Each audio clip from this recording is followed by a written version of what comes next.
నమస్కారం ఘంటారావానికి స్వాగతం ముందుగా ప్రధాన అంశాలు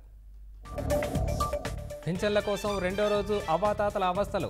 మండుటెండలో బ్యాంకుల వద్ద పడిగాపులు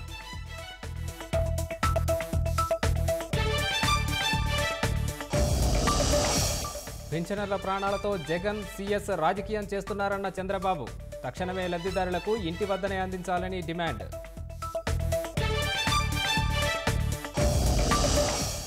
యువతను వైకాపా గంజాయికి బానిస చేసిందన్న పవన్ కళ్యాణ్ ఓటు వేసే ముందు ఆలోచించాలని ప్రజలకు పిలుపు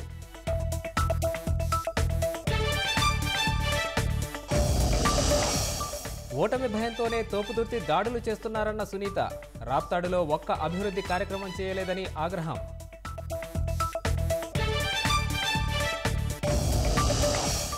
టీఎంసీ హిందువులను ద్వితీయ శ్రేణి పౌరులుగా చూస్తోందన్న మోదీ విపక్షాలు దేశాన్ని విభజించడం తప్ప అభివృద్ధి చేయలేవని ఆరోపణ